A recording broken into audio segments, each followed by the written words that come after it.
I hope nobody was on mushrooms.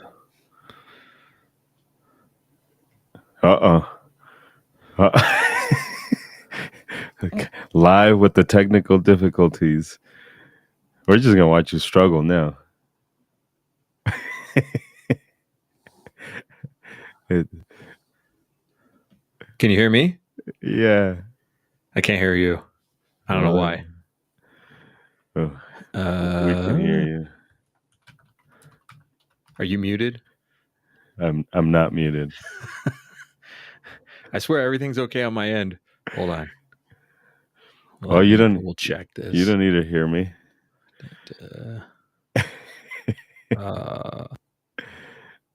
There we go.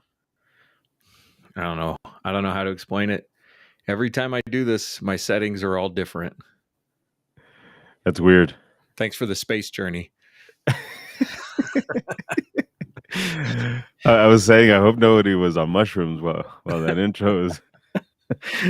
Yeah, I was watching this video earlier today of this guy who built this patio, and he put LED lighting in it. It has all these designs and patterns, and I was like, well, that's where I'm going to go drop acid if I had choice.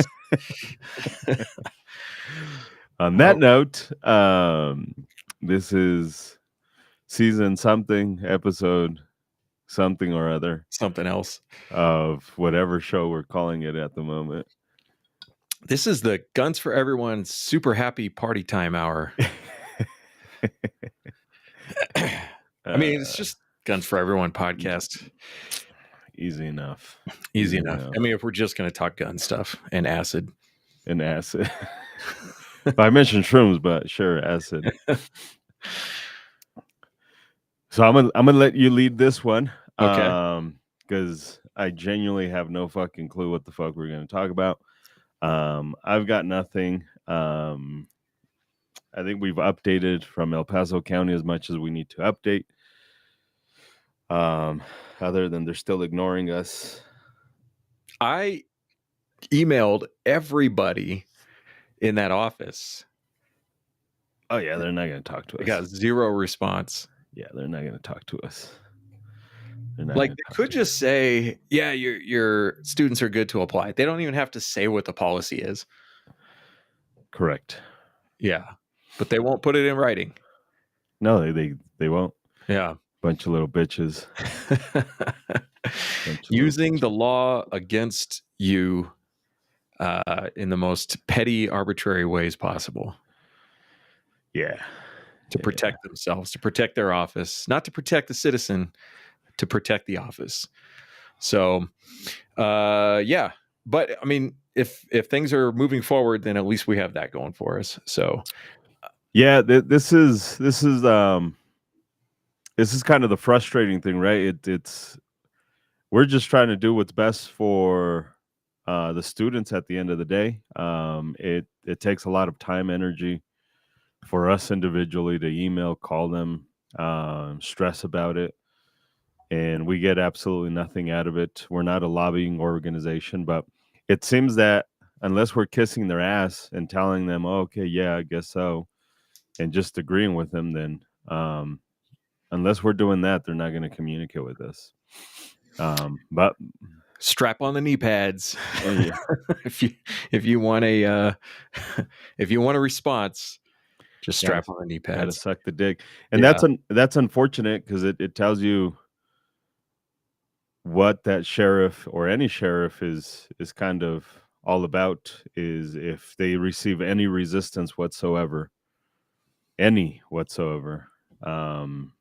not going to be accepting of your communication. And we haven't said anything mean. We just said, hey, fucking follow the law, dipshit. That's it. That's all we're asking them to do.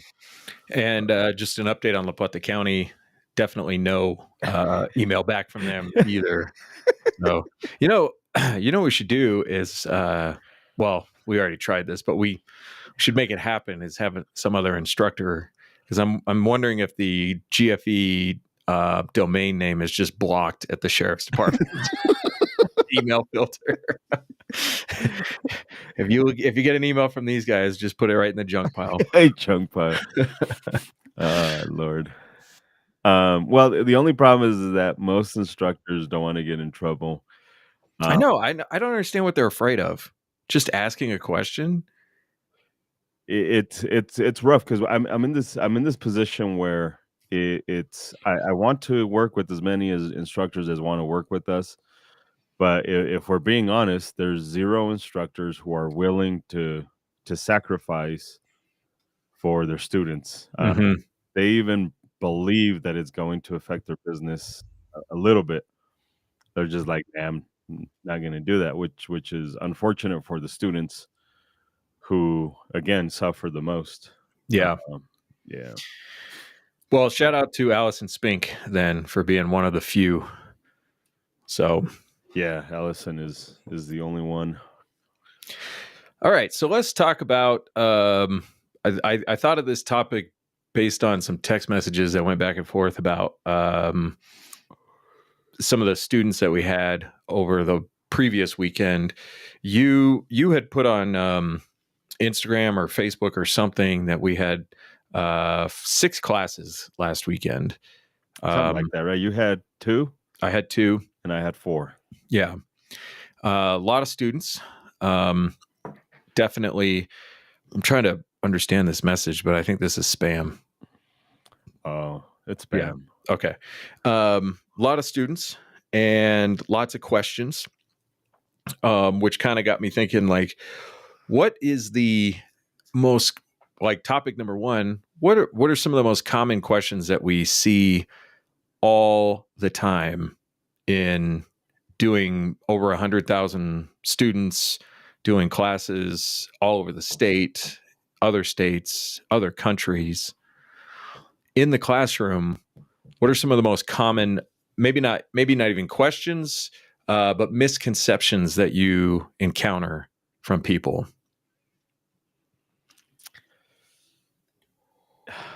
I don't know, that one's rough because it's kind of all over the place. I think the biggest misconception when we're especially now is grasping the idea of how important the body's natural reactions and the limbic system are.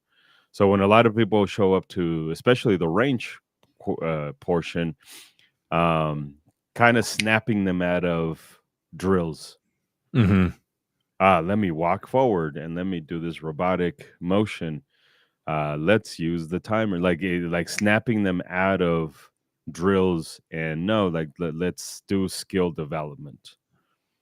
And that is easier said than done. I see the ears or the heads definitely like, what the fuck is he talking about? When I have this conversation about um the stimulus response pattern and Mm-hmm. information processing is more important than how athletically you can perform a task. Mm-hmm. So, and I think that that's where it takes a while for these humans to understand or grasp it. And not just students, but even new instructors.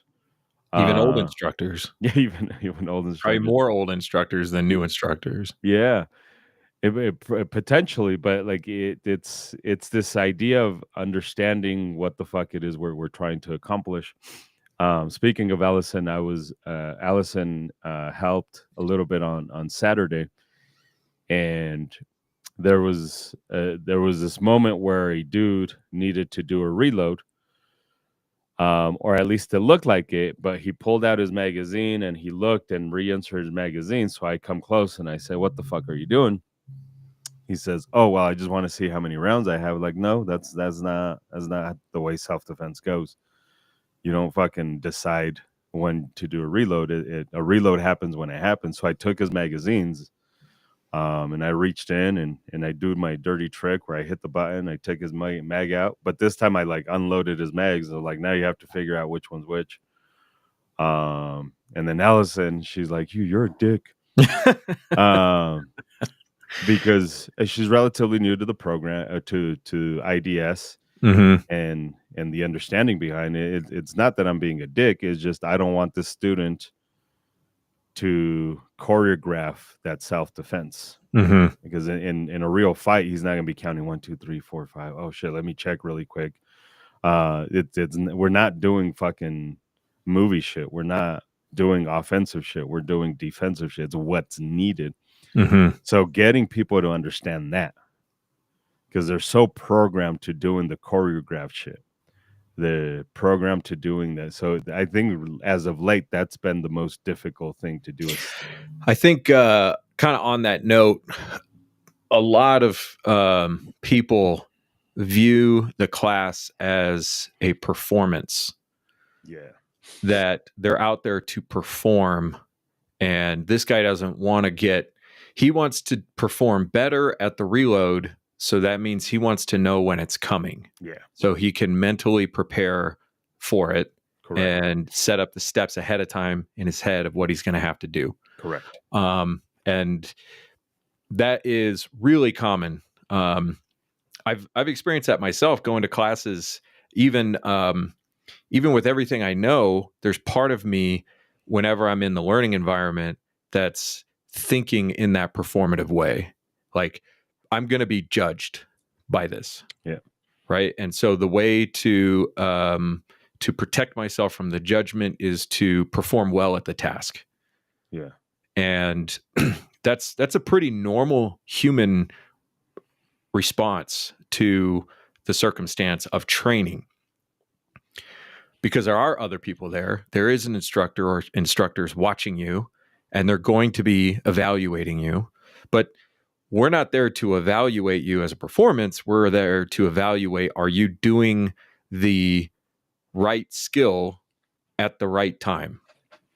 Correct. Not how fast you do it, not not doing efficiently doing the wrong thing, because that's what that guy's doing. He's setting up to efficiently do Correct. something, but he's setting up to do the wrong thing, which is to anticipate the need to reload. Correct. And there were a couple of people that I had in my class who really struggled with each task that was added on, caused them to want to speed up everything, which is not uncommon. We see that happen where people feel like they're falling behind because they hear other people shooting. And so they're like, well, I should be shooting right now because everybody else is shooting. And so my main goal right now is to pull the trigger. Correct. And so I had one student who on Sunday, actually just by herself, we were doing movement and assessment and balance of speed and precision. And we're all the way to multi-threat engagement. And maybe I shouldn't have let her get this far, but when you're managing, 16, 17 people, not all at once, but you're thinking what each person is doing and managing out, you're going to miss something. And so I had her just by herself. I was giving her each thing to do one at a time through the whole thing. So nobody else is shooting. This is great. It's putting her on the spot. She loves it, I'm sure. Everybody's watching her, which is the thing that she was probably most afraid of when she got there that day, was that people would be watching her. Yeah. And I give the up command, and then she's not allowed to do the next thing until she's done the right thing, right? She's not allowed to press the trigger until she's done the movement and the presentation. And then I slow her down. I say, are your arms extended? Is your grip correct? Or I should backwards. Is your grip correct? Are your arms extended? Do you have the gun up in parallel with your line of sight? Checking, and now you can pull the trigger. Breaking it down, like, you can't do this thing until you've done this thing one at a time. But she had it in her head that she had to do all of those things all at one time, which led to her pressing the trigger before she's fully extended, not recovering from recoil, all kinds of stuff was going wrong. And I had another guy this is really common, I think, with older dudes, is that they feel this huge amount of pressure to perform for some reason beyond their abilities even. And so he was kind of doing the same thing, although he was a little bit quicker to correct it. but I had to stand there and tell him, like, don't extend until your grip is correct. Don't press the trigger until your arms are fully extended. I had to keep telling him because he was rushing through each thing. And then his grip is all fucked up and all kinds of stuff. So that's that performance focused outcome, I think, that I see. And you can't tell who's going to be doing that ahead of time. Like I don't think you could pick out a student who's going to be doing that, because it masquerades as so many different things. You just have to wait until people are on the line, correct, and start doing the thing. So that's a pretty common one. What else? What else do you see that you're commonly fixing out there? I think after that,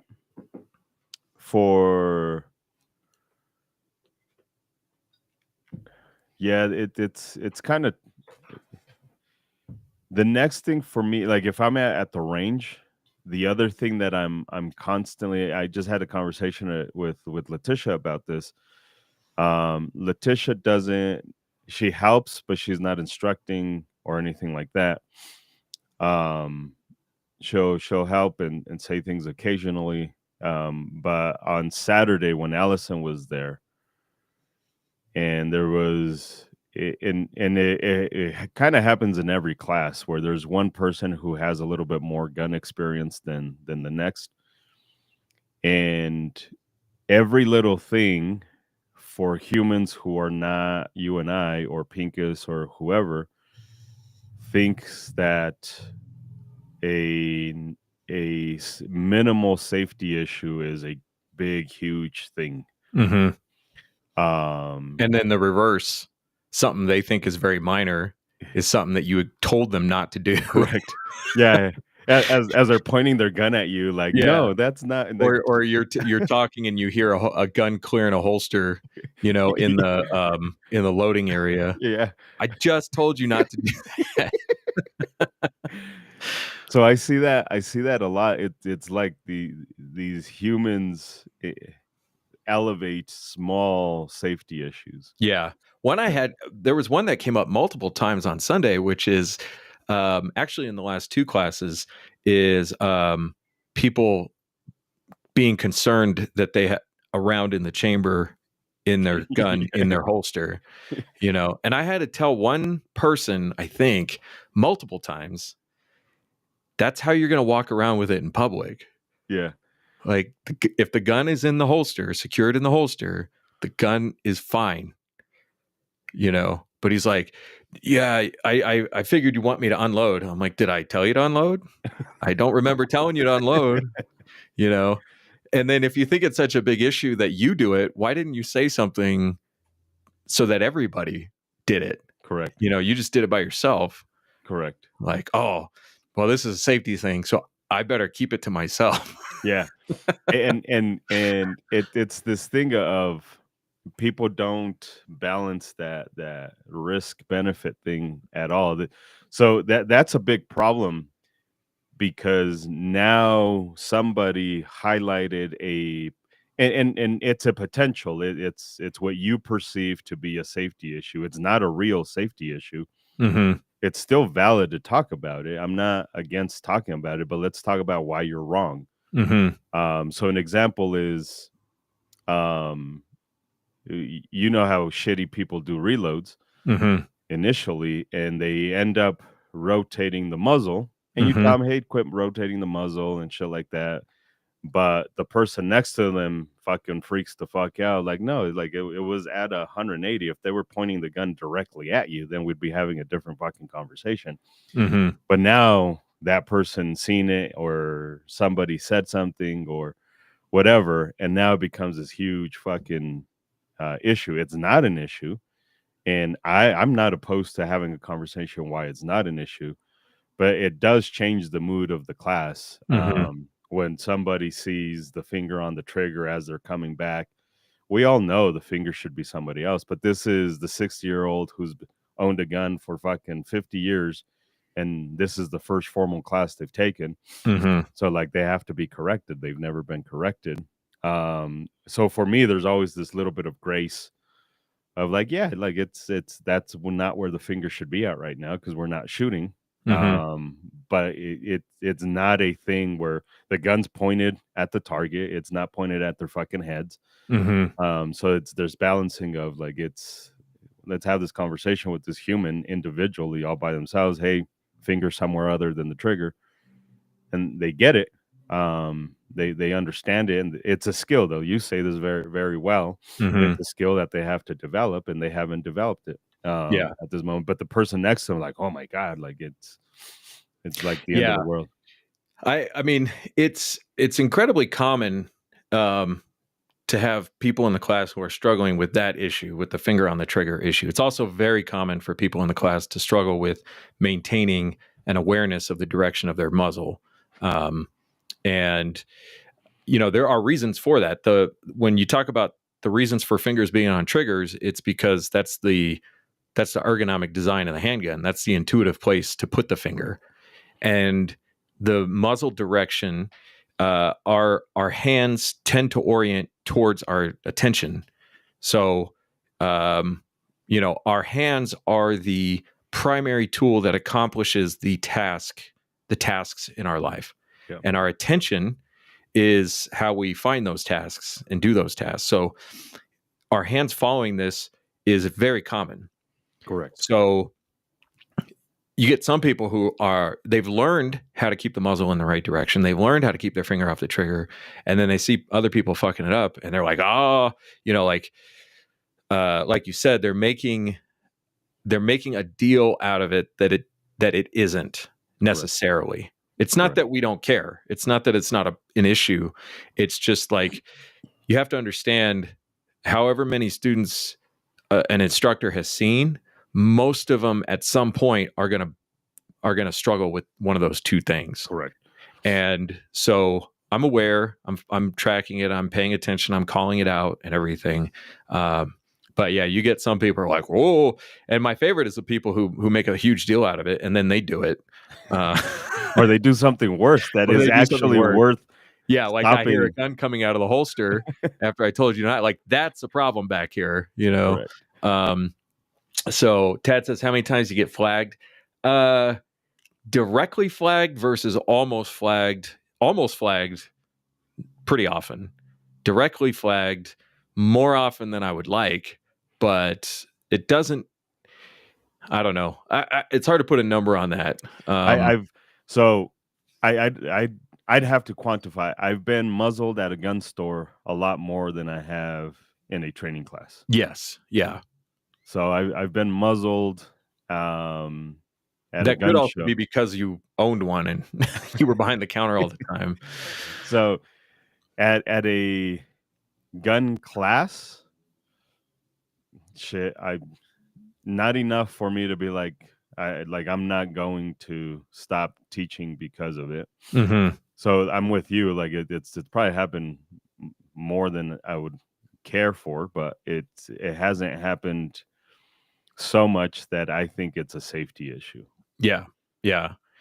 And that's the other difficult thing is people listening to, they're like, what the fuck? These people don't care about safety because they don't understand this whole concept of safety third.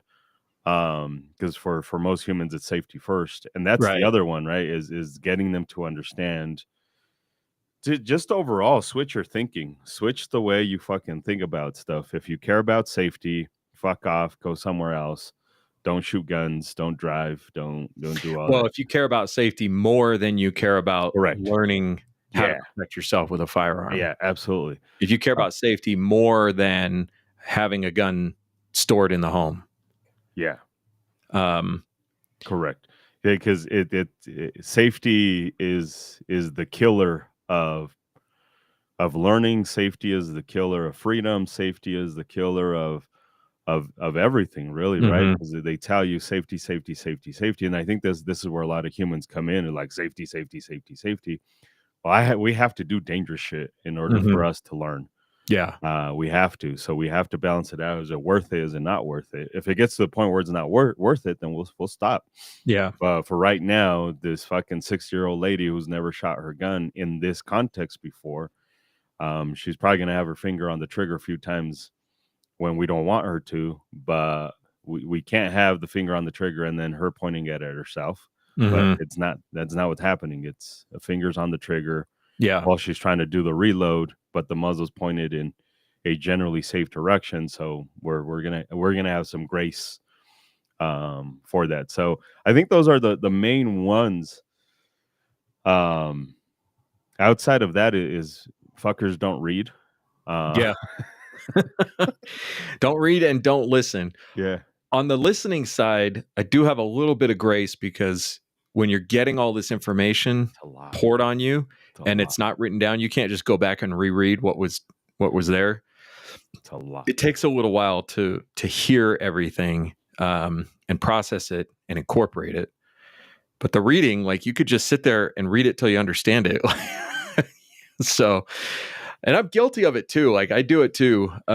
Everybody does it. Everybody, I mean, we're wired for efficiency, and so we tend to, especially if we think we know what it says, pay less attention correct to what it says. Yeah. So, but yeah, I mean, to some degree, some of that's okay because you get somebody who will ask the question in the class, and it was written down, but this gives us a chance to kind of get a little bit deeper into it. But some things are pretty simple, like go to your county website and figure out what your county sheriff is doing right now before you come to the class. Correct. You know, like that saves everybody time, so we don't have to talk about it. Showing up to the class with the right gear. I mean, it is. I don't think I've ever had a single class where everybody showed up with a belt. Dude, that's so frustrating, man. I had on Saturday, and maybe they're listening, maybe they're not. But it is what it is. Saturday at 5:00 in the morning. Oh, I don't have a holster for my gun. I don't have a mag carrier, and I don't have a belt. Let me just run on over to Kmart and get what you need. Yeah. And if Kmart's not open, we'll go to Sears. Yeah. Circuit City's probably got it. So that's frustrating. That's definitely frustrating. How many times have I lost I lose my shit with students probably every fucking class. Every fucking well, you class. have to define what that means for you. Yeah. I know, like actually yelling at them. Yeah. Like fucking like yelling at them. It happens at least once. I think there's less classes when I haven't lost my shit with students. Mm-hmm. And this is part of the psychology though, right? This is part of the Pincus gets in trouble for this a lot, significantly more than I do. But it's people on the line. We just did assessment and I can't get them to snap out of them hyper fixated on the target when they're in the high compress ready. So they've got their guns, boom, right here, and they're just staring at the fucking target. So often what we do is we'll grab something and we'll fucking chuck it at their head, a little piece of brass, and then some of them will look around, and then some people get upset but this is part of the psychology. Like, I'm not actually mad at you. Like, once you take the shit off, like, let's go have dinner. Let's go fucking whatever.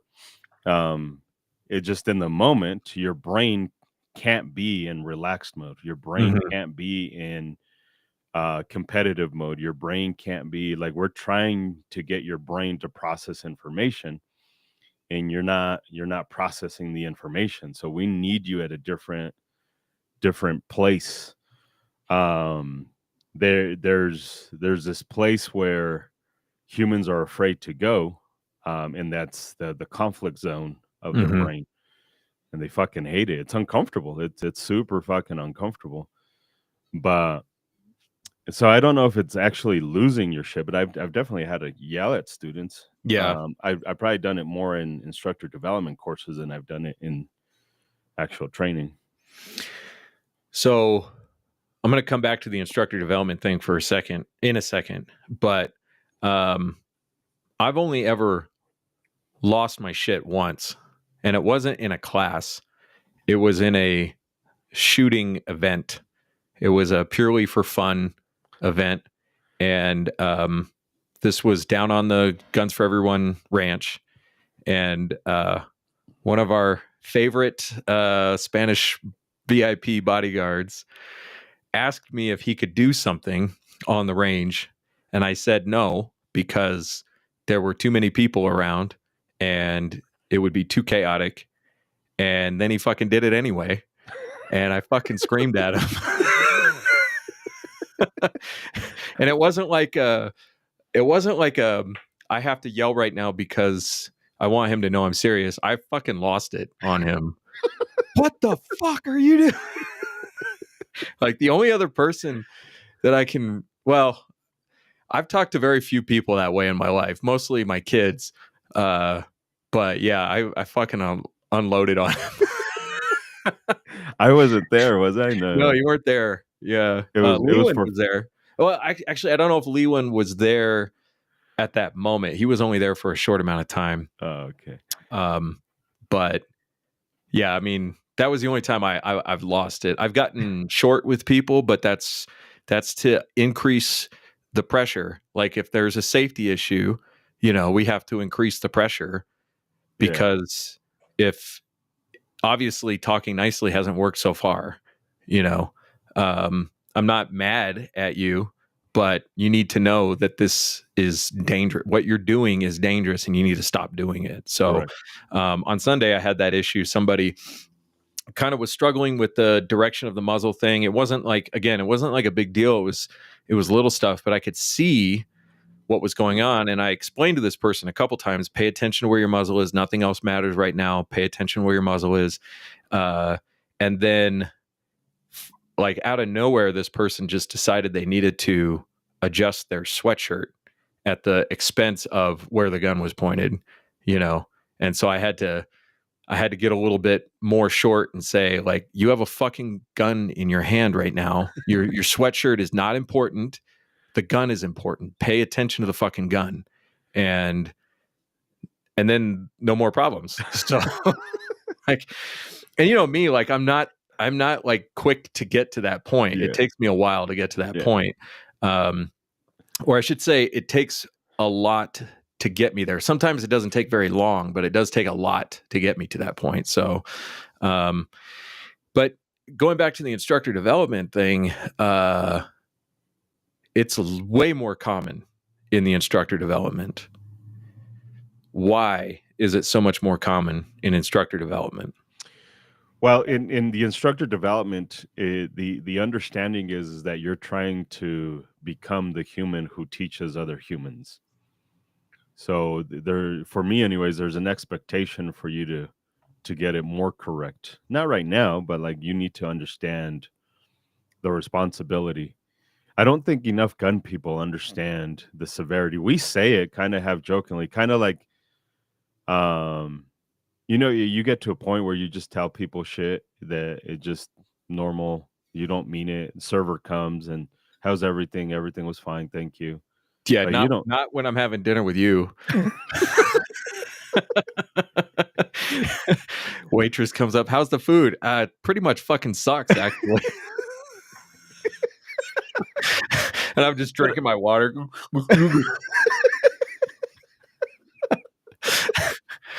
But I do follow it up with, like, it's not a big deal. You asked me and I told you. I've done that. I did that one time when I did that one time at Hooters with Gurky and Derek. Server comes by, how was everything? Like, it wasn't great. The fucking chicken was bland. It was pretty dry. Not a big fan of it. And then they were just like, oh shit. Like, I'm not expecting anything, but you asked me. Yeah. I mean, if you want to hear, I'll tell you. Oh, I'm sorry. Did you not want to know? Yeah, don't fucking ask me if you don't want to fucking know. It's either that or be like, hey, you're fucking sexy. One of the I two. like your vibe. I like your vibe. Um, your vibe is nice, and by vibe I mean titties. Um, so this we have to break away from this. Let's just say shit just because that's the norm. So there's always this expectation of like we have to be better human beings, and the only way to be better human beings is by challenging each other. And it's not a challenge like let's fight. It's you're here to become a better human, so let's see how serious you are about becoming a better human. And it's not an intentional thing. That's the other thing that is weird. It's not like I'm on purpose trying to get mad at you. Yeah. I'm on But purpose. you are on purpose trying to break down and get rid of the thing that's not good enough. Correct. Because good enough is not good enough. If that makes any fucking sense. Like Well, the goal is always to improve, right? Yeah. The goal is always improvement. The goal for the student is improvement, and the goal for the instructor is improvement in the class and in instructor development. And in every interaction that the instructor has with the student or with their own knowledge and skill development is to get better. I mean, why are you doing it if that's not the goal? Correct. So every single interaction involves the destruction of the thing that's not as good as it could be. Like, how do I put that? Because you don't want to make it sound like I got to get to this level. It's like there is no this level. Right. But improvement means whatever it is you were doing before wasn't good enough, and now it's better. Yeah. So that's the death of something in that interaction. There's a conflict there. Correct. So a huge example would be I just seen Oliver coming in, and Oliver wasn't there, but Oliver's in Mexico. Oliver's in Monterrey. Is that a French name? Oliver Lennox. Lennox. We got our first French Mexican. French. I think Lennox is not French. The first French Mexican. You forget that in a few days we're celebrating the Battle of Puebla, which was fought against the French. Oh, shows what I know. yeah. Fucking Mexico almost became a French empire or part of the French Empire. Like it was pretty fucking close. Thank you, Mexicans, for winning that one. Yeah. So, but Mexico's a pretty good example of my frustrations for a lot of it, because Mexico is somewhat in the toddler stages of civilian training with firearms. Mm-hmm. And they are very much gravitating towards the tactical. So like Ed Calderon style, like it's in context. He used to be special forces or some shit like that, right? So, but like that doesn't apply to civilians. But everybody wants to hear how awesome this special forces guy is teaching. Shit that gun people got in trouble with here in the U.S. in the early 2000s and the late 90s, and now we know for the most part that civilian training and military training is not the same thing. Like it's not the same thing. You would like to think we know that, but every civilian instructor rattles off their military credentials. Yeah. and that's a big frustration for, like, when I did an instructor development course in Mexico. That was a big part of the contention. Is you have humans here in Mexico that are very capable of being great instructors, but they'd rather sell tickets than teach the correct thing. And that's the tough thing, is that our program, IDS, and Pink has put it together, but he'll be the first to admit, like, I didn't create this shit. Like, I didn't invent neuroscience. I didn't invent the fucking body's natural reactions. Like, I just put it together. It's a tougher sell than look at your gun and do the clearing of the houses and doing all that dumb shit, right? Like it sells tickets. This is part of my realization with instructors, is I love capitalism, but it's also what is killing the gun industry. People would much rather sell classes than to sell good training. Yeah. And I think on that side is trying to get these students to get to the point where I don't know why I don't I thought you did that on purpose for a no second. no So. no I was trying to delete it. I don't know why I fucking put this shit on Twitch, man. But anyways, so that was the last real time in an instructor development course where I lost my shit because everybody seemed more interested in how cool can we be. Mm-hmm. And that's where Mexico's at is unfortunately is they're trying to sell tickets by selling cool training, even though Mm-hmm. it's shit training. It's fucking garbage training.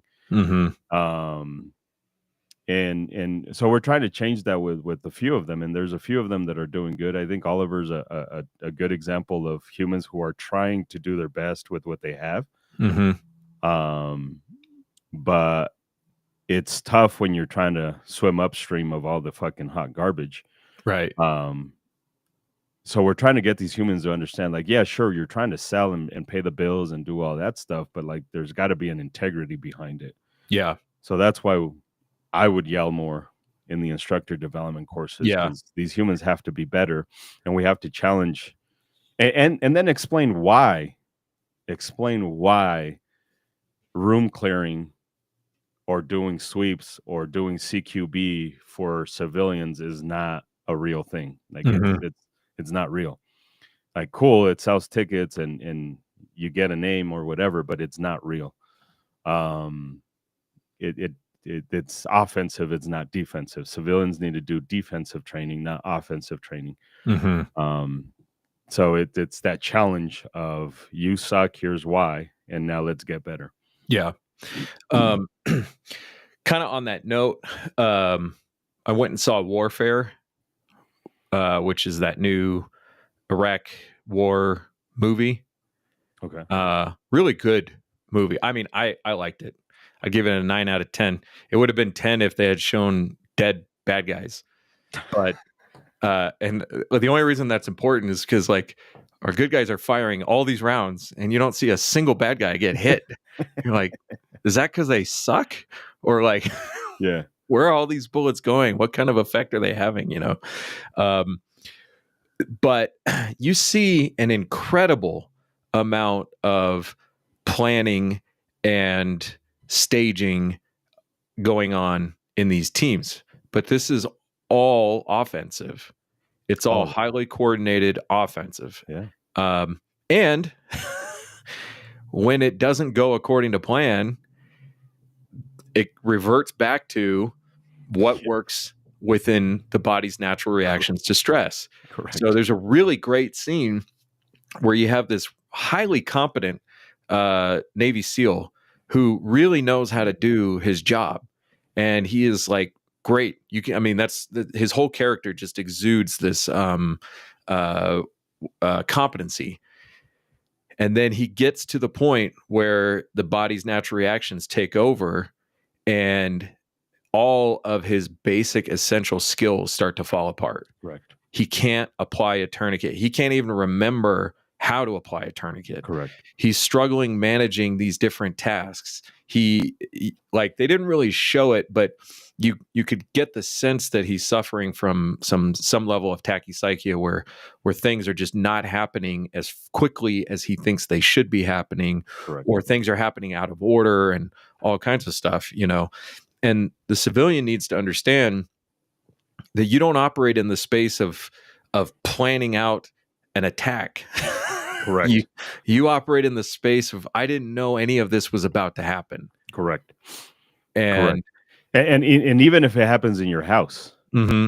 like I wasn't prepared, because one of the biggest misconceptions for home defense is I know the layout. I know where everything. So who gives a fuck? You know the layout of the park. You know the layout of King Supers. You know, you control security. Make it more difficult for these fucking assholes to come in. Mm-hmm. And oh, by the way, if you go into my kid's room, I'm not gonna be slicing the pie. I'm gonna be fucking going in there running.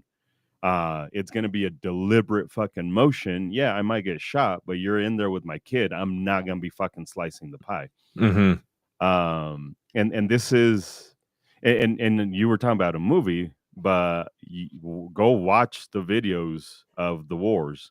Yeah. And that's exactly the way it goes. Is they have a Right. plan until their plan fucking falls apart, and Right. then it's limbic system, Right. and it wins every single time. And this is why we have to elevate that learning Mhm. is we have to understand body's natural reactions, and we have to understand we intuitive, right? We have to be the most efficient self-defense person. Right. But again, is defense, not offensive person. Right. Um, there was something else. Oh, so as soon as chaos happens, because plans work great when there's not chaos, Yeah. but as soon as chaos happens, important bad things start happening.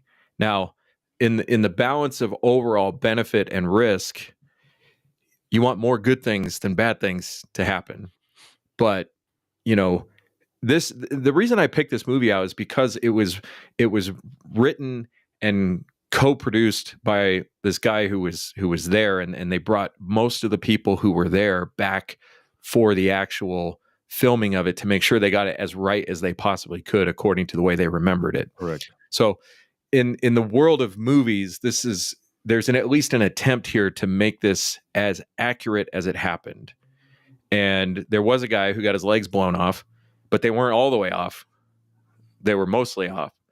And you see people who are trained to move injured people, who are trained to move together as teams, struggle to do that once the body's natural reaction kicks in and their perception gets hyper focused on single things, and their auditory exclusion, either because it's happening in their head or because of the actual explosion that happened. And you see that competency just take a huge dive down to its lowest level. So the right things are still happening, but they're happening at such a lower skill level than what you saw before the bomb went off. Correct. So you think about your layout of your house, you're like, I know the layout of my house. Yeah, but you still bang your elbows on stuff. Correct. You still stub your toe. Yeah. Yeah. And there's something I've been working on understanding better, which is your perception of your environment, even a known environment, once a truly threatening stimulus happens. And what I'm trying to figure out is how the brain maps the environment once it believes it's going to die. And so how the brain maps the environment, or a lack of a map of the environment. So this is where you get people who, like, they get in a car accident and they can't figure out how to take off their seatbelt. Correct. Something you've done 1,000 times that year, probably, let alone your whole life. And your hands just like can't locate where the seatbelt button is. What do I do with my hands? What do I do with my hands? And helping people understand that your perception of your home as a place that you have so perfectly mapped out in your head is not a realistic perception or a realistic understanding of what is likely to happen given a threatening stimulus. Well, even the very simple. I have this video for anybody who's interested in it, about what it takes to be an expert in the context of a handgun for self defense. But that study they conducted with the chess players. Mm-hmm. So 3 chess players, expert, amateur, advanced amateur, and then a beginner. And they said, remember the layout of the pieces, 5 seconds to remember it and replicate it. The master, the very first time, seen the pieces, 5 seconds, they covered it. 16 out of 25 pieces he was able to remember. And then they redid the study, and this time, same board, same pieces, but they put them in order, and in order that would never pop up in a real game. This can't happen in a real game. Out of the 25 pieces, the master could only remember 3. That is incredible. Yeah. So what changed? It's the same pieces. It's the same game. It's the same colors. Everything was the same. He could no longer recognize Yeah, I the think you could information. actually say in that case, it's not really the same game. Correct. And that's The brain can no longer recognize. right. That's the context shift that caused the brain to no longer be able to recognize what they were seeing because it wasn't the same game. Correct. Same pieces, same everything. This is where gun people, and this is the frustrating part with all the people that like to do timer stuff and competition shooting, and is to get them to understand we're not playing the same fucking game. Like we're not playing the same fucking game. This is the frustrating thing with new instructors. Again, I talk about Mexico. I'm seeing it. They want to play the game, and like self-defense is not the same game as war. Self-defense is not the same game as law enforcement. Self-defense is not the same game as competitive shooting. Just range shit. Just just regular range shit. Fun, cool, tactical range shit. Marksmanship range shit. Like it's not the same game. It's not the same fucking game. And something as simple as me getting frustrated when I see people, instructors that I've worked with that understand our system, grabbing their students from the back and then walking forward with them as they're shooting the gun. Like, what the fuck are you doing? Like, that's dumb. Like that. What are you? But now you get to tell your student, oh, we did moving and shooting. And then your student's like, wow, I did moving and shooting. Yeah, you fucking walk straight forward. If this was a good guy, bad guy fight, bullets travel fucking straight forward, you fucking dipshit. Yeah. There's a guy I'm watching on YouTube who seems to grasp this pretty well. Generally speaking, his YouTube channel is called Kinetic Concepts, and basically he breaks down real life CQB videos, which we're getting good videos out of Israel, Palestine. We're getting some decent videos in Ukraine, where we're seeing how real CQB is basically overwhelm from our own Department of Defense's signal chat. Yeah. Those aren't war plans. Those are just targets and times and what you see is basically like it couldn't be more different than what you see in everybody else's CQB videos. Yeah. It's like, hey, machine guns can generally speaking shoot through walls. So let's just do that. Just shoot the fucking wall. Yeah. And that's if we were out of grenades, Yeah. So stupid. So stupid. Yeah. And that's, again, this is where it's instructors wanting to just sell a ticket instead of selling self-defense. Like, I genuinely do not want you to die. So let's create the best program that gets you to not die in a civilian environment. Right. So this gets to another question that I actually get asked. It's probably in the top 5 questions I get asked in classes and in the classroom. And it gets asked less on the range, but it still gets asked. How do you recreate stress in the training environment? And this is something that really I've only understood in the last, I'd say, a year or so, which is kind of embarrassing to admit, but at least now I get it, is you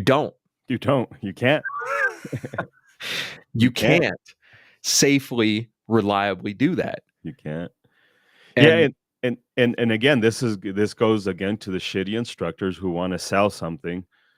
So they pretend to do stress inducement, and we see it all the time, right? Where they set up scenarios or they set up it's not the same because your brain knows it's not going to die. So it's not in fight or flight. You think it is because you did some physical exercise. You think you were stressed, but cortisol is not flowing through your fucking body right now. The stress hormone is not flowing through your body. There's no neoepinephrine. There's no epinephrine. And if there is, it's not nowhere near at the same rate or level as it is when you're about to fucking die. You can't.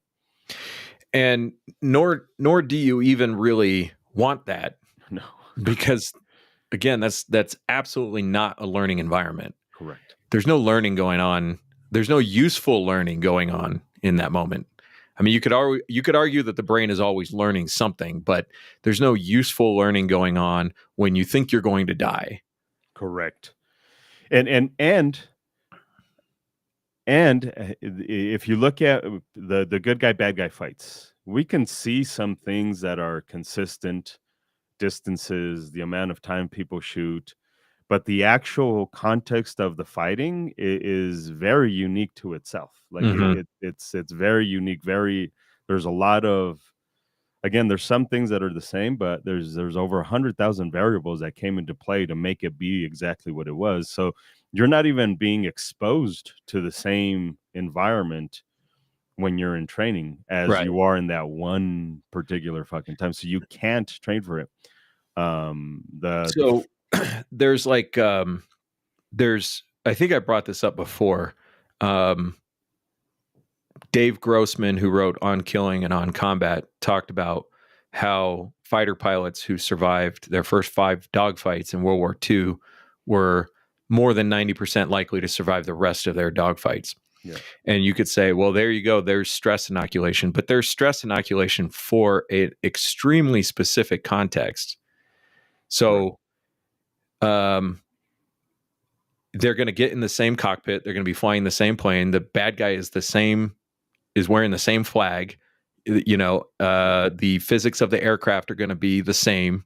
The enemy plane is basically the same. Same enemy plane, essentially the same enemy pilot. You can have various skill levels, but really it's the same pilot. Yeah. It's somebody with a different flag who's trying to use that tool to kill you in the air. So there's definitely variables. There are an incredible amount of similarities across those contexts. And all of that, you know what you're about to do. Like, you know what's happening, you know what's coming. And so you can mentally prepare yourself for what's happening or what's about to happen. Yeah. So unless the human, kind of to add to that, unless the human is going to get into 17 knife fights, gun versus knife, or 17 slap fights, or 18 fucking shootouts, you can't replicate that. Like, your best bet is just learn how to process information, learn how to work with your stimulus response pattern, and understand your body's natural reactions. Right. Learn how to do things that work well when the brain is overwhelmed with stress, and not just stress, but this specific type of stress. I just want to remind all you motherfuckers. So if you're not reading it, you should read it really quick. You just want story of my life. Story of my life. Now there is another element to that which I want to learn more about, which is, it is the guy who's been in 10 different knife fights. And what is different about what's going on in his brain than what the person who's never experienced any kind of life-threatening violence? Because there is something different going on in his brain. But what is it? How do you quantify it? How do you describe it? You can't really recreate it. Not ethically. You can't be like, well, you got to be like this guy. So what you need to do is get yourself a little pocket folding knife and then go get drunk and go walk around downtown, like Lodo, and just see what happens, and do that for a few years, But one of the most common examples is bouncers. Yeah. Bouncers have a very, people who've done it for a long time, and people who've done it well for a long time, have a very different mindset when it comes to dealing with potentially violent people or actually violent people. Yeah, but now you start to get into the recognition, right? That'd be the biggest, the biggest change would be that your brain now recognizes, because becoming an expert is recognizing. Right. So it's unfortunate that these people have become experts in that whatever task. It can be kind of like an ER doctor. Yeah, like you a plumber, a fucking electrician. Like at some point you start to recognize the patterns instead of pretending like you recognize the patterns. Right. Which most humans pretend like they recognize the patterns because they have no experience in it. have anecdotal evidence, and then they run with the anecdotal evidence Mm-hmm. instead of having actual evidence. So when you deal with humans who are experts in their field, it's just recognition. I recognized this pattern. So even for bouncers, you get to a point where like, yeah, it, would it be the same if they were shopping Mm-hmm. and not working? Right, Would because it be this they're not switched on. They're not in the same environment. correct? They're not dealing with probability wise the same type of person. Correct. So you're at the grocery store and you hear gunshots versus dealing with a crowd of drunken 22-year-old guys. Correct. It's kind of like the Sparkies, right? Or the chess players. But I think the Sparkies would be a good if you're an electrician, you do residential, and all of a sudden somebody hires you to do industrial. Like it's you're working with kind of the same thing, so you recognize a little bit, but now you're dealing with three phase instead of two phase, or now it's starting to get a little bit. The variables change a little bit more. Yeah. So I wonder Yeah. where that goes. Kind of going back to that concept, just since you brought it up of safety third, Yeah. as opposed to safety first. If you ever seen the safety precautions that they take when they're dealing with these huge transformers, Yeah. so the guy basically somebody with the hook. I always laugh at the dude with the hook. he's got the hook like you're a stray dog, and you're wearing this like lava proof suit, and it's just to turn the thing on. Yeah. Or turn it off. It's like, yeah, you're probably going to die, but we don't want to have to go in after you. So let's just tie you to a pole. I always wonder if that fucker holding the pole, because there's going to be the startle effect, right? He drops it. That fucking 10th of a second where your brain's like, oh shit, this is real. This is fucking real. And then he panics, and then that dude fucking fries. Yeah, I've seen a few arc flash videos, like the real deal, and it's frightening to watch. Do it. And that's their job. Like that's that person's job. Or another one where you get the guys who fix the high tension power lines and they fly in on a helicopter. And then climb out on the lines, and we're like, oh, safety first. I don't think so. I don't think so. That paycheck must be really fucking nice. Yeah. I had a firefighter. He got it. He was like, yeah, like anybody who says safety first is a fucking idiot, especially if you do my type of job. He's like, 'cause my job is to save humans. Mm-hmm. So my number one thing is save the human. That's it. Save the fucking human. If there's no humans to save, we'll put out the fire from the outside. Yeah. But if there's a human in there, I might die. Mm-hmm. So this idea of like my job isn't safe. Mm-hmm. So I can't do safety first. That's just retarded. Well, and I find that it clicks the quickest with people in classes when you just compare it to driving. Like nobody really believes that driving is 100% safe. Correct. But you do it because you at least perceive the need to do it. And I say perceive the need because, we evolved without them. So we got this far without them. Yeah. But people understand that pretty quickly when you say, you will voluntarily get on the road with other Colorado drivers. And everybody historically some of the shittiest drivers. Right. Apparently, according to surveys. So that's, I think when you can relate that to something that they understand, even if nobody's ever really pointed it out to them before, but you just kind of with a few words efficiently turn on that light bulb above their head. Like, of course, safety's not first on the highway. Going down the highway and getting to where you need to go is the first thing. Correct. So, which is also why we don't drive, or a lot of people choose not to drive when the risk exceeds the benefit, when the snow is out, deep and slippery. And, you get people who just get to a point where like, yeah, it's not worth it. I used to think it's worth it, but it's not worth it anymore. Correct. So, so there's the recreating the stress one. Another question that comes up all the time is, what, like somebody will describe something that happened to them, and they'll ask the question, did I do the right thing, or what should I have done? Yeah, it's either that one or validate my actions Mm-hmm. or tell me it's okay for me to shoot somebody in this particular context. So there's the hypothetical, and then this happened to me. Validate me. Right. Yeah. Yeah. And I don't know. And people hate that. Like Yeah. people want an answer and the answer is almost always I don't know Yeah. because I wasn't there.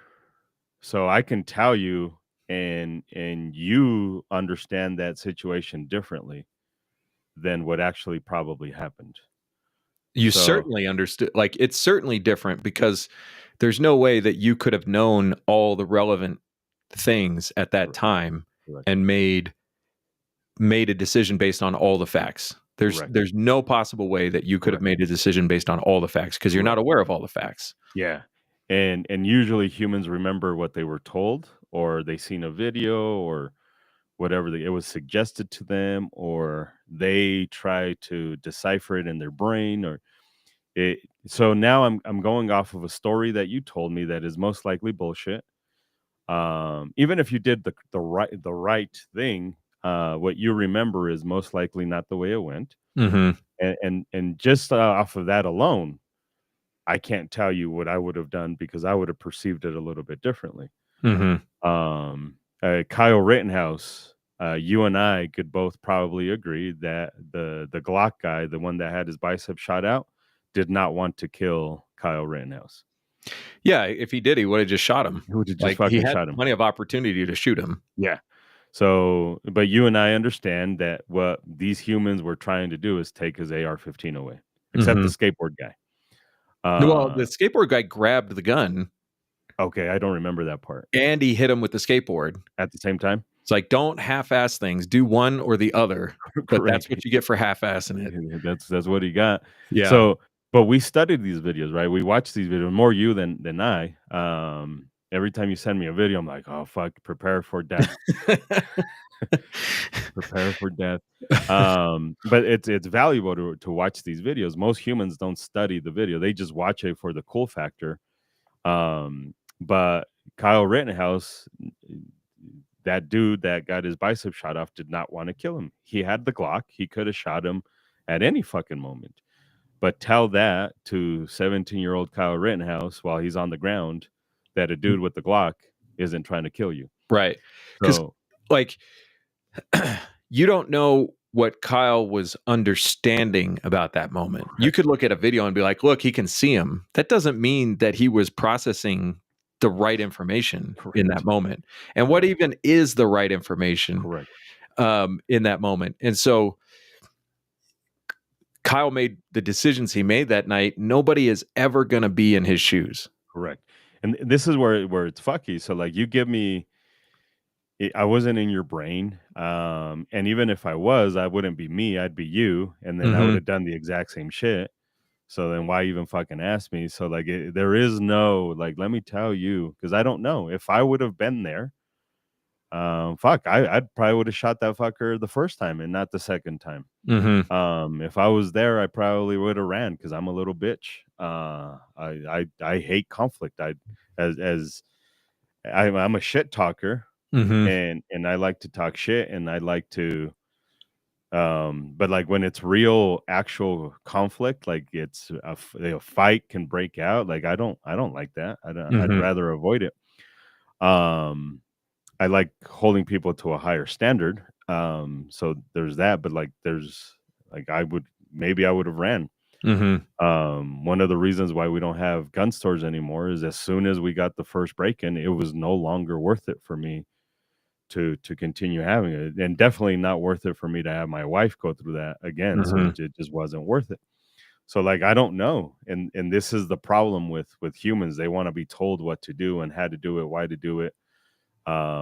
This society has really turned humans into robots and slaves Yeah. to other people's opinions and yeah, I don't know. The best thing to do is whatever you think is the best thing to do at that moment. Yeah. Well, so usually if somebody tells me something that happened to them and they're like, did I do the right thing or whatever, I first off just respond like, I don't know, I wasn't there. But then I usually follow it up with, can you accept the outcome? Like, was the outcome acceptable to you? And most of the time the answer is yes. And then there's your answer, you know. Sometimes the answer is no. I remember this one woman who was telling me about this road rage incident that she had been involved in, and she just felt so powerless, and she got punched in the face, and she just felt like she completely failed in that moment. So we can ask the big picture question, like, are you alive? You know, did you live through it? But she was like psychologically damaged by her lack of knowledge of what to do. Yeah. And like, we're not going to solve that in the class. But I told her, you don't ask for permission to defend yourself. You do what you think is necessary given the risk and benefit of that moment. There's no way to predict what is going to happen in the future, you know? Yeah. But so this is really common too. People are like, yeah, I'm glad I'm alive, but like, I feel like I could have done better. Okay, well, next time, do better. Be more alive next time. Yeah, be more alive next time. And I generally find that the more serious the incident, the less questioning people really have about it. Yeah. You know? So in other words, most of the people who question it probably weren't going to die. Mm-hmm. They're just mad they lost a fight. Yeah. Yeah. It does suck. Yeah, it totally sucks. It does suck to lose fights. I mean, I don't know because I've never lost a fight.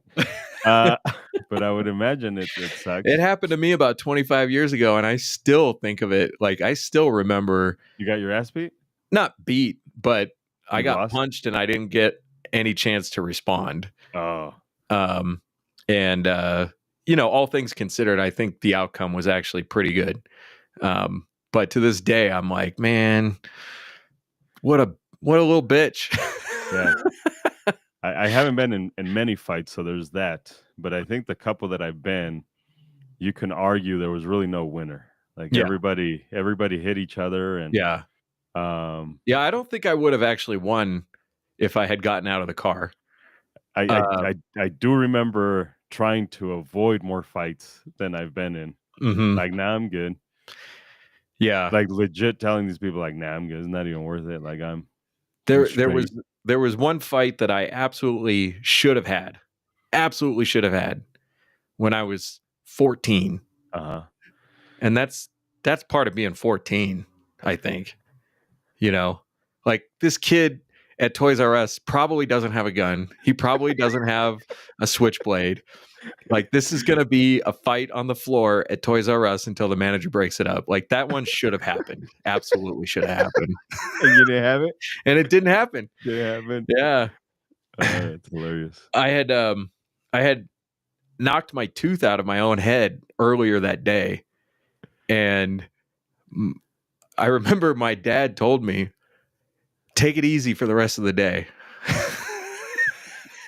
And so I was sitting there in this Toys R Us thinking, I should be punching this guy right now. And I'm thinking, but I might get in trouble if I do with my dad, who told me to take it easy today. So, yeah. But people don't like that the answer, I don't know. But I think that there's the opportunity, if you present it correctly in the classroom, to tell people, this is not a place for you come to ask for my permission to do things. Yeah. You don't ask for the cops' permission. You don't ask for the DA's permission. You don't ask for the jury's permission. You learn more about risk in the real world, and you make the best decisions based on your value system. Because people will tell me, like, well, you know, if somebody's breaking in my car, like, that's my ride to work, and blah, blah, blah. I'm like, look, I can tell you a few facts about that, but I'm not going to be able to change your mind about what you value. Yeah. So, well, understand that there's a difference between getting your car stolen and not being able to ever work again. Yeah. There's yeah. But I think people we want somebody else to blame. Mm-hmm. We want somebody else to blame for the outcome. But part of being an adult and at the risk of offending society in 2025, that's the risk that's part of being a man, especially. Mm-hmm. Right? Like being a man is accepting responsibilities. And I say that 100% because if your kid fucks up royally, who pays for it? Like you do as the dad, really Mm-hmm. more than mom. It's a reflection on on the dad really more than anything else. If my wife talks shit to some dudes and those dudes want to fight, guess who needs to go fight? Yeah. Like I need to go fight.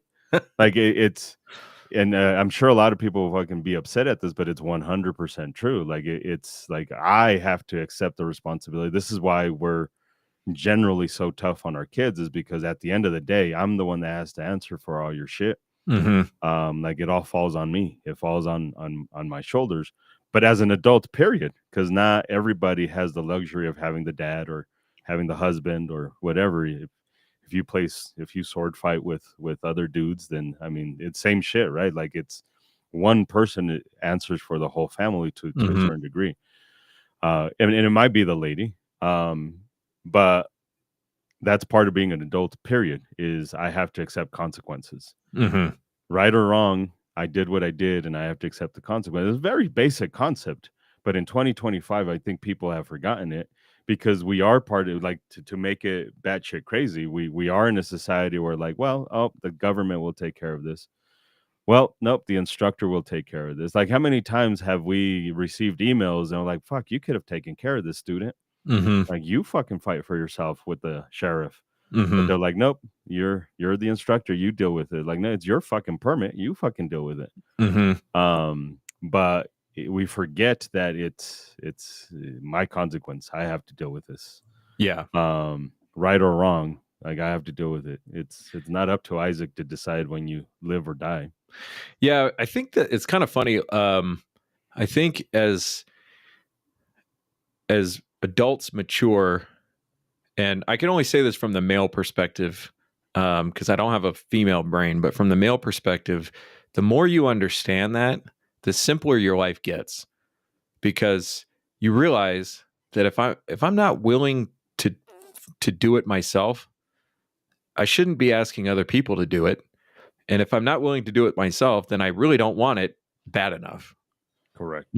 So your life gets a lot simpler, I think, as you start to understand this dynamic of responsibility and consequences in general. I think there's always the fact that like the world can get more complex and you're like, well, I'm going to take on that responsibility because it wasn't a problem before. Now it is a problem. I'm going to do that thing. And this is where people will talk about, well, if I don't stop the thief, nobody will. And we're in the position we're in as a society because nobody's willing to do the difficult thing, which is a really complicated idea if you try to carry it to its conclusion, because people are like, it's true. Yeah. Like people aren't taking responsibility for their neighborhoods. And so when your neighbor's house gets broken into, you're not going to do anything. Yeah, correct. Right? Because like, not my insurance, not my charges, not my stuff. But at the same time, your neighbor is vulnerable because nobody's looking out for him besides himself. Correct. So like, I can't really argue with that, but I'm not going to do it. Like, I was having this conversation, I think it was online with somebody, and they're like, saying that this is the way they choose to live their life. And that's cool. I'm not going to change your mind about that. But they were also trying to say that the law should recognize that. I'm like, no, you're going to jail, dude. Like, like you are absolutely going to go to jail if you live this way. You're either going to die, or you're going to go to jail, and the law should change to my morals. Yeah. and Yeah. my ethics. Yeah. That's I crazy. mean, it's only like 3,000-4,000 years old, but yeah, let's change it because you have Because a better idea. yeah, yeah. Yeah. So you get that. And then the hypothetical one is kind of a similar answer. Like, there's no way you could know. Even less, because now I have even less fucking information. Right. Right? Like, what would you do if the wind's blowing on a Sunday at fucking 15 miles an hour Mm-hmm. from the southeast, and it's fucking 2 degrees outside? Like, I don't fucking know. Like, I don't even know what I'm gonna eat tonight. Like, Yeah. I'm not even planning. Like, I don't fucking know. And And again, it's like if I were in your shoes, I'd be you. So, like, correct. I don't know the way you think. I don't know what's important to you. I don't know what your experience with violence is, your experience with any kind of type of stimulus that would alert you that there could be a problem. Like, there's no way anybody can tell you what to do in that scenario. But I know what you're really asking. You're really asking for permission to shoot somebody. Correct. And the answer is, I'm not your dad. I could be your daddy, though. But if you want to know what you're risking, I'll tell you what you're risking. Yeah, everything. You're risking your life, and you're risking everything that you value. Everything. And this is why defending TVs is dumb. This is why defending cars is dumb. Yeah. Because you're risking everything for insignificant shit. Insignificant shit. It seems important until you put it on the scale of everything you're risking against it, Correct. But humans are actually pretty bad at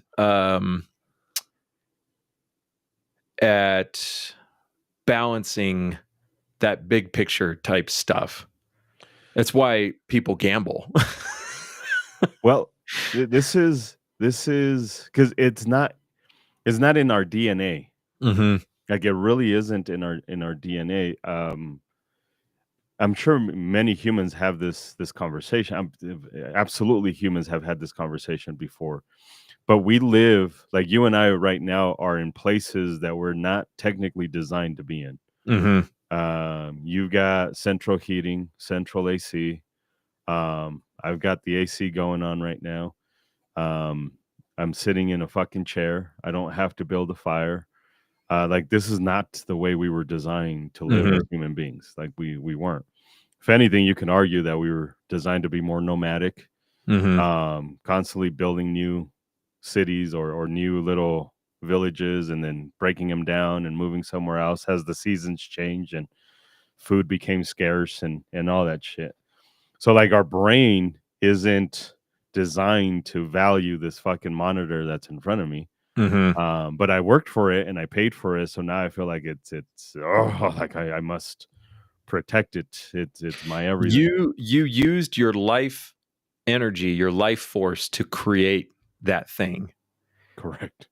But we used to use that to create shelter and shit that mattered. Food. Yeah, survival. Right?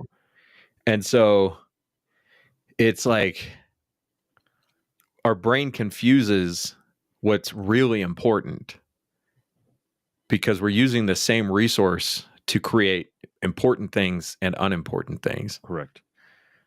So it's totally understandable. But I think that's why it's so hard to get people to understand it when they're thinking about self-defense. It's like, I used my life force energy to create all of this. So defending it is like defending myself. Correct. But it's not. But it's not. But it's not. But it's not. Same, but not the same. Yeah. And it's like, you get that people who go through a house fire, they'll say, like, I realize, what really matters is that my family's alive. Everything else can be replaced. It's at that moment where everything gets taken away except the things that truly do matter. Unless your crypto keys were in the USB unless your somewhere. Crypto keys were in there. In which case, yeah. but we live in a society of such abundance that you can reliably say, oh, things can be replaced. If this was 5,000 years ago and your whole little village burned down, probably half of you are going to die of exposure tonight. So it's not like, oh, it's just things, we can replace them. Yeah. No, like that was your ticket to not die tonight. Yeah. You Yeah. know? The shit that just burnt. Yeah. Yeah. Your fucking So- horse that took you to the hunt. Yeah. Yeah. All your arrows, all your spears, all your yeah. So that resource management, our brains are not really wired for abundance. And so maybe that's what makes it so confusing to us to say somebody's stealing your car right now. And you're like, that's why you run out there in your underwear with your AR-15. You're like, no, the fuck you're not. But then we need somebody to justify it. Right. Because I think in the back of the brain, we know it was fucking stupid to do it. Mm-hmm. So now we just need somebody else to be like, fuck yeah. So Yeah. you jump on Reddit, and then Reddit's like, fuck yeah, I would have done the same thing. And you're like, oh, see, Reddit told me so. Yeah. Of Yeah. course. Yeah, I mean, I guess I had never really thought of it that way before, but it really helps explain why you keep running into the same questions with every class or every so often. You keep running into what gives them the right to take my stuff. You know, it's like, well, they don't have a right to take your stuff. You want permission to go kill somebody over your stuff. And I can't give that to you. You know, like I can sit here and say, yeah, go for it, buddy. But I'm not going to be on your jury, and I won't be in the defense chair with you. You know, if anything, we might get called in to testify on what we taught in the class. Yeah. Not testify against you like I want to go testify against you, but I could be subpoenaed by the prosecutor to come answer the questions in court, and I have to answer them truthfully. And I think I still have the emails of what they ask you from the last time I got subpoenaed. And it's, they want to know what you taught, how you taught it. Mm-hmm. They ask you shit like, do you remember the student? Were they paying attention? Were they aware? Were they not aware? Do you believe they grasped the information? It's all, and this is all stuff you're going to be asked on the bench too. Yeah. So the lesson here is don't be noticeable in the class. Don't fall asleep and don't fucking text. I'm getting to a point where, like, if you fall asleep in the class, and I get it, some people show up tired or whatever, like it's tough. Yeah. Shit, I want to fall asleep in the fucking class. But I'm at a point where, like, you know, I just fuck off. Just leave. Just leave, because I know if I show up to your fucking court case, I'm just be like, he was asleep the whole fucking time. Straight to El Salvador. Boom. Straight to El Salvador. But I'm not from El Salvador. It's okay. Tough. Straight to El Salvador. Tough titties. First class flight back to El Salvador. Yeah. Yeah, that comes up a lot. And then you know, we've talked this to death, so we don't have to go into it, but a lot of people will ask the question, like, why do they keep taking away our rights? And my answer to that is because you let them. So you let them. Next question. Next. That's so tough, man, because a lot of people are like, well, I didn't let them, like, but you did. Yeah. In many ways, by the way. I think a lot of humans need to understand that. Instructors right now are my shit list, for sure. Mm-hmm. But it's and by the way, we're kind of guilty of this too. I've definitely not done everything I possibly could do. Yeah, for sure. Yeah, for sure. So it's not like we're without blame. Mm-hmm. So we are instructors too. So we're on our own shit list. Yeah. And you didn't show up, and then the law passed, and then you complied with it. Mm-hmm. And then that's how you allow more laws to pass, because this year they're gonna be like, oh fuck, this was easy. All we had to do is change words a little bit and end up with kind of the same shit, and fuck it, we'll do it again, and they're gonna comply. Fucking easy. Yeah, easy. These motherfucking Stockholm syndrome motherfuckers. Easy. Yeah, fucking easy. Yeah. And then instructors are all like, well, I might lose money if I talk shit to the sheriff, so I'd rather just be on the sheriff's good side. Like, it's or you can fucking fight them. Yeah. You can fucking fight them. Yeah. All right. I think we beat a lot of that stuff up. I want to talk about what happened in Colorado Springs with this nightclub for just a second. Oh shit! I thought we were going to talk about the lady who shot her own reflection. We could talk about that too. All right, this will be short. Let's talk about Colorado Springs, and that sergeant major who owned the place. Sergeant major owned the place. I didn't know that part. Was he a sergeant major? I have no idea who owned the place. Yeah, watch. Or ran the club. So for anybody who doesn't know, there was a nightclub in Colorado Springs that was raided. It was called an underground nightclub, even though it was above ground. And I'm not saying that facetiously. I mean, it is totally obvious that place was functioning as a nightclub. If you drove by there in the evenings, it was obvious this place was hopping. I don't get the whole underground nightclub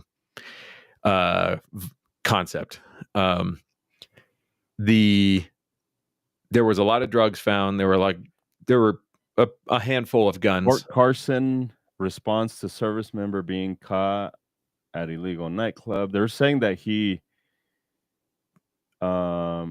underground Colorado Springs, over 100 illegal immigrants and more than a dozen U.S. active duty service members were detained in his drug enforcement. I'd have to reread it, but my understanding was that active duty human was the person who actually ran the place, or he was in charge of security and the drug smuggling. Okay. Anyways, so it was a nightclub and they found drugs. Big surprise. What? No way. They found some guns. Less than I expected. The DEA showed some pictures today, the guns they found. And I'm like, that's all you found? I mean, how many people were in that nightclub? Rookies. I'm not saying like I'm excited about this, but and over 100 illegal immigrants. Well, this was a nightclub that catered to Spanish language customers in Colorado Springs. So yeah, I think there's a good chance you're going to find a lot of illegal immigrants there. Yeah. Hell's Angels. Oh, really? Yeah. That's funny because there was this big thing about the Hell's Angels coming to kick the train day immigrants. Yeah. Now they're working together out of Aurora. Now they're selling drugs together. So stupid. So I live exactly. And I on purpose looked up the CNN one just to piss people off. Yeah. Not the Fox News one where Pam Bondi gets to talk about it. I live a mile from this place. I can see the shopping center if I climb up on my roof, and I'm like, it doesn't raise my level of alertness in any way. I live around here, like this. I don't know. I'm saying this because there was a YouTuber who it's the least of your worries. Yeah. There's a YouTuber had kind of like a meltdown, and he's like talking about how he has to move because he lives 2 miles away from this place. I'm like, 2 miles in this town. You know how long it takes you to go 2 miles? Like that's a good 15-minute drive in the middle of the day, like I live 2 miles away. I'm like, I had somebody get shot in front of my house. It didn't change my perspective at all about where I live. I know you didn't want to beat it to death, but like there goes the safety conversation again. Somebody who values safety over freedom. Yeah, exactly. Like I for me personally, to a certain degree, I'd be like quasi okay with that being somewhere in my neighborhood because those fuckers don't want to ruin the party. Mm-hmm. And they're going to try their best to not start shit or raise any eyebrows because they're making money off of that place. Yeah. The last fucking thing they want is for that place to get raided. Yeah. Yeah. And then there was some news story that there was a Sinaloa cartel member selling drugs. Like, okay. I don't understand how that's a big story. You Correct. know, this is Colorado. We're a drug highway. Yeah. I'd be surprised if there weren't any cartel members selling drugs in Yeah. there. I'm not like excited that Correct. cartels operating, but it's the Springs. Like if you don't already know that that's true, Correct. you know, and And it's then, and also, where are you going to move where this isn't going on? yeah. I mean, and it's part of that overall, like, how safe are you trying to make your life? Because you're going to safe yourself right into tyranny. You They know, have. yeah. I mean, we have. That's where we are right now. That's where we're at. And so I don't go to that shopping center. Is it where the Safeway's at? No, this is on Academy and Airport. So it's kind of okay. like kitty corner if you were to fly across. Where the bridge is at, right? Like the bridge? Yeah, the bridge that they tore down and rebuilt.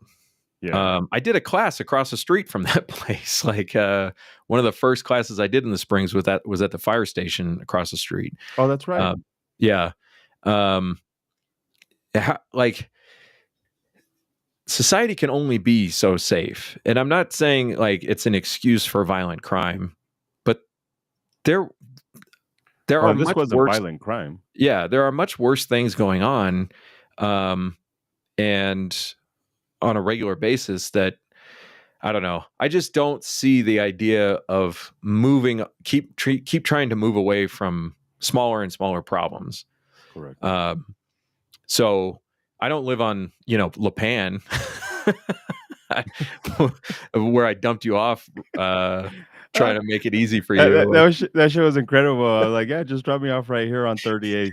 38th. He's like, no, fucking 38th on the pan. I was like, no, just fucking go up. I was like, well, you're actually gonna drop me off at the fucking projects. I don't know. It's hard for me to like exactly spell out what I'm thinking, but it's just, why would you uproot your life because of one bust that happened 2 miles from your house? Well, this is the humans that are saying I'm done with Colorado, and I get it. It's starting to compound, right? Like taxes are crazy here in the state of Colorado. Insurance rates are fucking bonkers. Vehicle insurance rates are bonkers here in the state of Colorado. The cost of living is crazy. Like Colorado, everything is compounding. Like I get it. Now with the new bills that they're trying to take your kids, and it a little bit is hyperbole, but it's not that far from what they're saying. So like it's like I get it, but like I'm looking at Texas, and people laugh at me, and I get why they laugh at me. But if I look at Texas, I can't get Pornhub in Texas. That's everybody's reaction. Yeah, fucking hilarity. Like I can't look for hookers in Texas, because they have different levels of restrictions. And oh, by the way, their gun laws are not that awesome.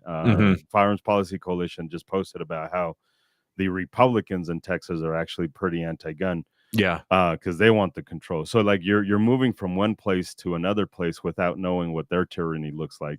So like, and their problems are different.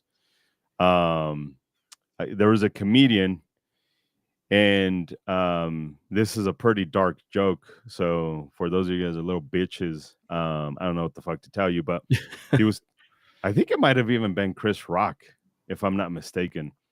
I think it might have even been Chris Rock when he talks about the boyfriend who kicks your ass, and he's like, but then you leave him, but at least he paid the light bill and shit like that. And then you go with somebody else who can't pay the light bill and doesn't pay the rent, and now you got roaches and you're getting your ass beat in the dark.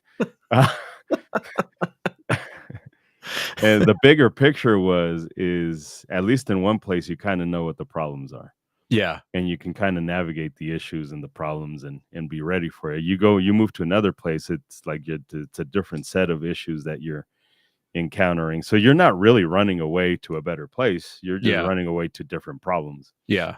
Now I could see moving for a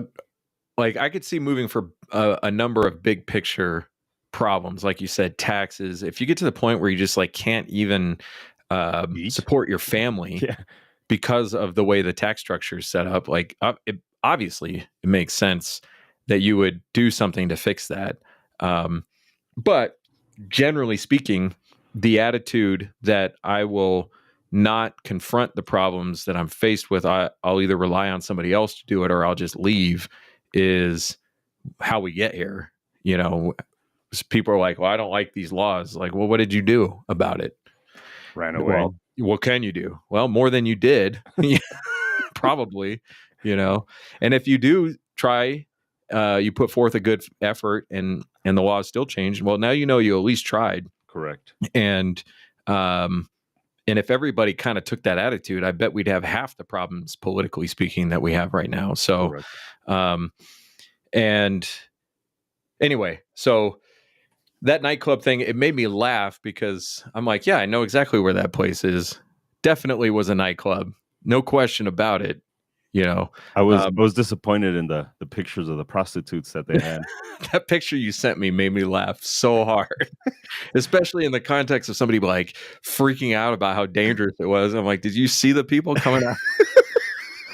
Got a guy here wearing a unitard. Can I find that picture? I have to be able to find that picture while you segue to the next topic. So the next topic, there was a video that came out. There's a ton of these police body cam channels popping up everywhere because these police departments are making these body cam videos available very quickly. And so there was 2 or 3 officers clearing a house, and it was dark. It was nighttime, and there were no lights on in the house. And this officer, this woman comes down the stairs. She turns to her left, I believe, and sees somebody pointing a gun at her. So she shot at that thing. And oh, there you go. You found it.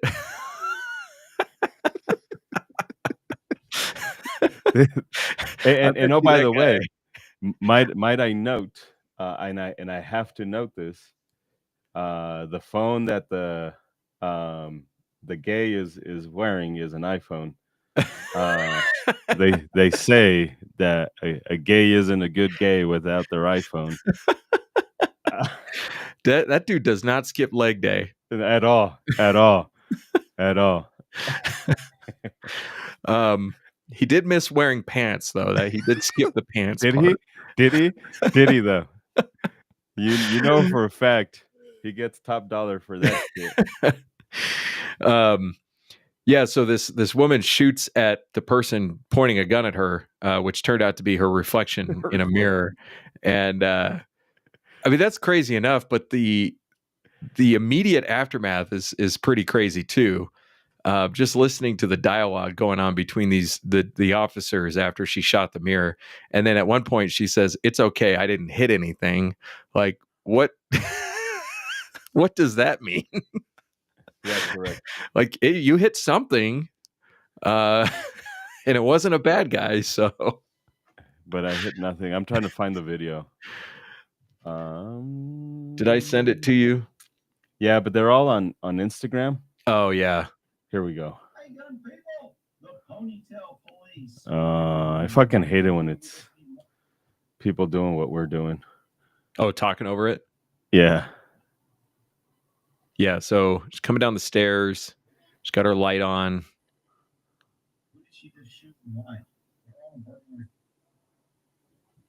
Oh, the video itself pops right here, I think. Clearing a house. I'll give you a tip. There's a mirror on the wall. Oh, thank you. Good luck, America. So first of all, this has got to be scary. I've done it a couple times, and it is pretty scary.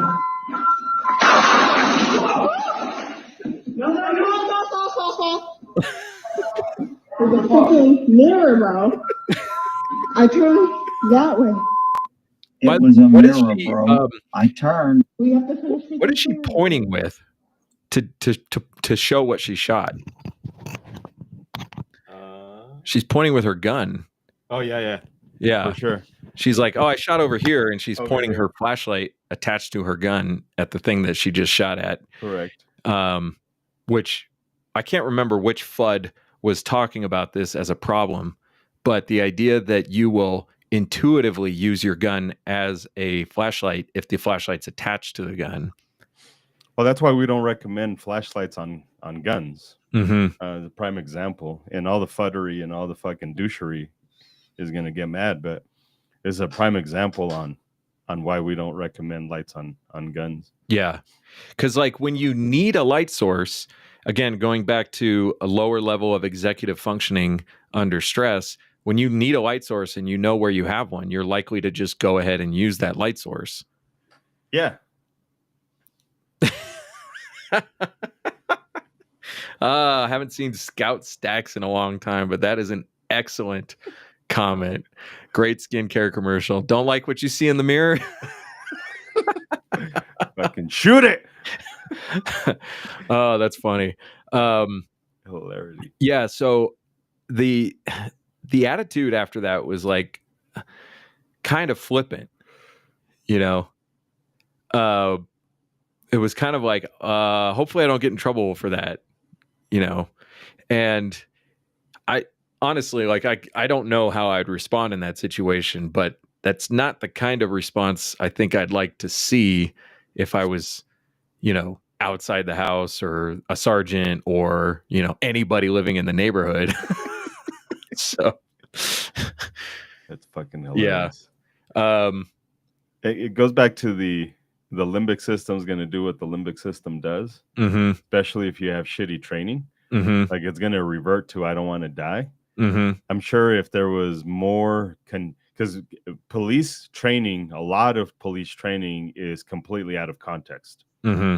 I think most people who have been cops can agree, like the training that they get is actually not in context. Mm-hmm. It's way out of context. It tries to mimic more military training, and their context is slightly different. I think cops are in this unique position where they have this weird mix of civilian and military both. They're still mostly offensive. What they were doing there was offensive. Mm-hmm. But they get really shitty training in doing this stuff. Yeah. And this is a perfect example of. So I took one training course a long time ago about low light shooting. And one of the things that absolutely stuck in my mind is that using your light to identify targets is done by bouncing the light off the floor, because there are too many reflective surfaces that can cause you to lose any kind of useful. Was this with Butler? Vision. Yeah, Butler. And I Yeah. I honestly don't know if this is true or not. This is just what I was taught. But if you've ever walked around your house in the dark with a flashlight, what do you normally do? You aim it low until you're in the general area of whatever it is you're looking for, because you start to learn that walls reflect light and glass reflects light, and that's not super helpful when you're actually searching for things. Yeah. But this officer did have her gun up, and she was using her light to directly shine into these areas. She got a face full of high brightness light right back in her face when she came around the corner, which means she's not really seeing anything other than The light. somebody's pointing a flashlight at me. Yeah. Right. And she knows it's not one of her fellow cops. I mean, she probably knows it's not one of her fellow cops because they're communicating. You can hear in the video, they are communicating with each other. So I don't have a lot of comment on this other than how flashlights work in dark environments. But certainly there was a primitive stimulus response going on right there. So, yeah. Show's fucking hilarious. And thank God nobody got hurt, so it's okay. We can laugh a little bit harder at it. Yeah. So This soon. All right, so we got the raffle going on for the Vepr, and people are getting tickets. Realistically, I don't think we're going to sell out of tickets. It's possible, but tickets are going fast, and tickets are now $5. If you bought a raffle ticket before we lowered the price, then we took your raffle ticket and we just broke it down into several tickets. So if you bought a $25 ticket, now you have five $5 tickets. So your odds of winning stay exactly the same as they were before. but we lower the price to make it easier for other people to buy tickets, and also to game the whole gambling mindset. This is a fundraiser after all. Yes. So I don't feel guilty about that in any way. In any way, shape, or form. We're trying to pay the attorneys and the filing fees, and I'll be honest, Brian is not really making money off of us. The poor bastard. He's not doing it for free. He's gonna eat, but he's definitely not making what he should be making off of this, considering he has to file paperwork, and that sometimes costs $200-300, and it's not just one filing, it's multiple filings because multiple counties, and he also has to send them letters, and that takes time and studying and learning the history behind it. So it's not just let me send a generic fucking message to everyone. Yeah. And there's time spent strategizing. There's time also spent paying your legal staff. And on top of that, we are gearing up long-term for the fight against the state, against this law itself. So right now we're just trying to win the little battles to make sure that the students can still get their permit under what the current law says rather than what the sheriff wants. Yeah. And this is where like it's frustrating for me, because it is what it is. Go study it, go do your fucking homework. Guns for everyone, and at this point primarily Isaac is the only ones that are fighting at a very low level, trying to push back against sheriffs that are doing illegal shit in multiple counties, not just one county.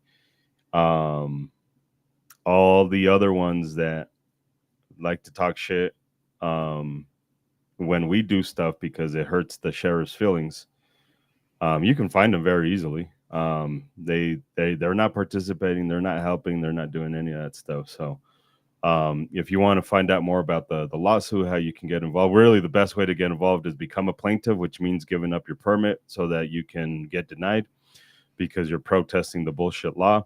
The other way is help us with this fundraiser. That Vepper, if you want to go check it out, is over at LT Arms, the letter LT Arms.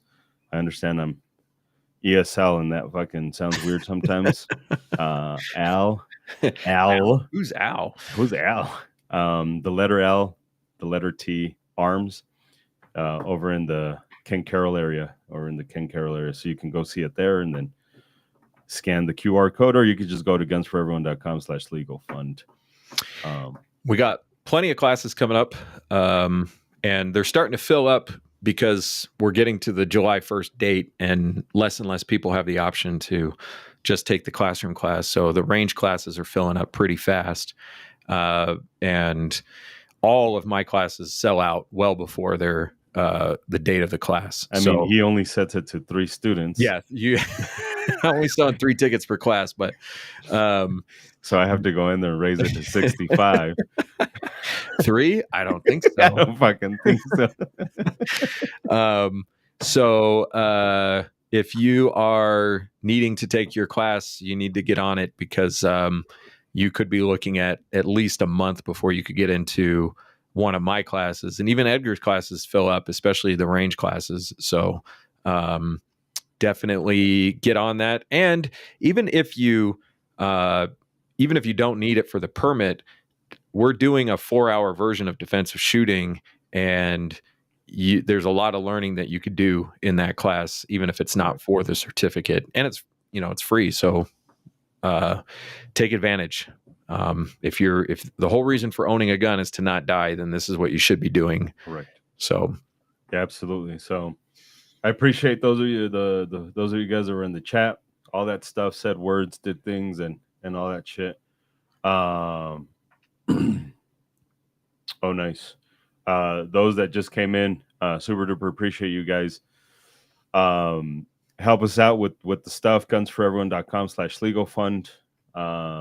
Share the link, tell people about it, help us win this lawsuit, and pressure other people to not fold so fucking quickly when it comes to sheriffs. I get it. We all have different things we want to fight for and stuff like that. But we've heard way too many times like, well, it's because it's reasonable. Like, no, fuck no. Like, this law is unreasonable. What the sheriffs are doing is unreasonable. It might seem small, but remember, that's how it fucking snowballs. You know how we could get El Paso County Sheriff to put their policy in writing is if everybody called and asked the same question. Or email them. Or email them. Yeah, email them and ask them, hey, what are you doing with Guns for Everyone? Reply to Guns for Everyone. Why aren't you replying to Guns for Everyone? Or you could even just ask the question, does the verified instructor number need to be on the certificate? All we need is one email where they tell you what the policy is, and then we have it in writing. Yeah. The problem with calling is we don't have a written record. That's true. Yeah. The calling thing is really just to overwhelm the poor clerks and get them to put pressure on the supervisors to actually change the written policy. Yeah.